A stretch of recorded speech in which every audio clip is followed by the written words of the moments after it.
அனைவருக்கும் வணக்கம். நான் கடந்த 7 ஆண்டுகளாக என் வீட்டின் மொட்டை மாடியில் தோட்டம் அமைத்து பராமரித்து வருகிறேன். என் மாடியில் வாழை, முருங்கை, எலும்பிச்சை, கொய்யா, ஸ்டார் ஃப்ரூட், கல்யாண முருங்கை, அகத்தி, கறிவேப்பிலை, இருவாட்சி, மருதாணி போன்ற பெரிய செடிகளும் மரங்களும் இருக்கின்றன.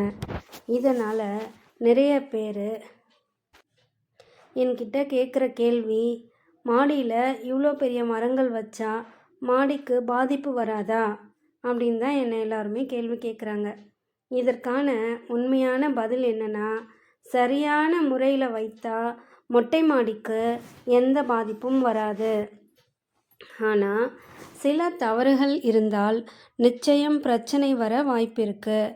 அதனால தான் இந்த வீடியோவில் நான் என்னோடய 7 வருட அனுபவத்தை நேர்மையாக உங்களோட ஷேர் பண்ண போகிறேன். இந்த வீடியோவை ஸ்கிப் பண்ணாமல் ஃபுல்லாக பாருங்கள். பாதிப்பு வரக்கூடிய முக்கியமான 3 காரணங்கள் இருக்குங்க. மொட்டை மாடி தோட்டத்தில் முதல் முக்கிய காரணம் அதிக எடை. நம்ம பெரிய தொட்டியை வச்சு அது ஃபுல்லாக மண்ணை போட்டு தண்ணியை நல்லா தளன்னு ஊற்றி ஒரே இடத்துல அதிக எடை இருந்ததுன்னா அந்த தளத்துக்கு பிரச்சனை வருங்க. அதனால் நம்ம சின்ன கொஞ்சம் பிளாஸ்டிக் மாதிரி தொட்டியை யூஸ் பண்ணிவிட்டு அளவாக தண்ணி விடணும். தண்ணீர் அதிகமாக ஒழுகக்கூடாது. 2வது பிரச்சனை தண்ணீர்.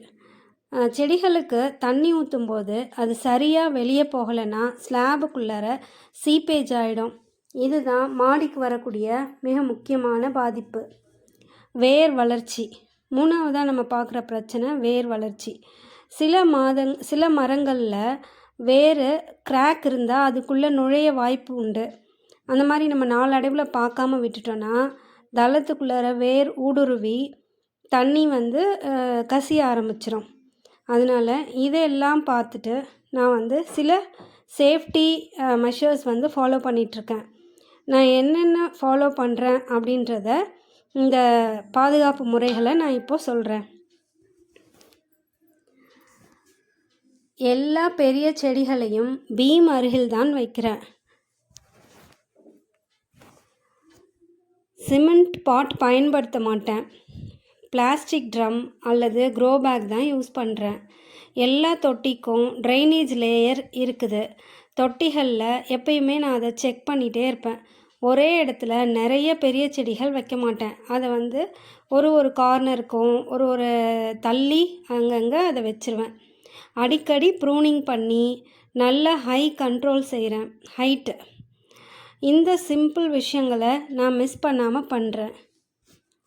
இதனால தான் மாடியில் 7 வருஷமாக நான் தோட்டம் வச்சுருந்தாலும் எனக்கு எந்த பாதிப்பும் வர்றதில்லை, சீப்பேஜும் இல்லை.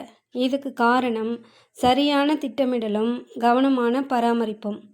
இந்த வீடியோ உங்களுக்கு யூஸ்ஃபுல்லாக இருக்கும்னு நினைக்கிறேன். அப்படி உங்களுக்கு யூஸ்ஃபுல்லாக இருந்தால் லைக் பண்ணுங்கள், ஷேர் பண்ணுங்கள். மொட்டை மாடி தோட்டம் பற்றிய குறிப்புகளுக்கு, ரியல் எக்ஸ்பீரியன்ஸ் வீடியோஸ்க்கு என்னோடய சேனலை சப்ஸ்கிரைப் பண்ணுங்கள். தேங்க்ஸ் ஃபார் வாட்சிங். பயம் இல்லாமல் புத்திசாலித்தனமாக மாடி தோட்டம் பண்ணலாம். இந்த மாதிரி மெத்தட்ஸை ஃபாலோ பண்ணினா வீட்டு குப்பைகளையும் நம்ம மாடி தோட்டத்துக்கே பயன்படுத்தலாம். இது போல் நிறைய நன்மைகள் இருக்குது மாடி தோட்டத்தில். நமக்கு பிடிச்ச மூலிகைகள், பூக்கள், பழங்கள் எல்லாத்தையும் வளர்க்கலாம். Thank you friends.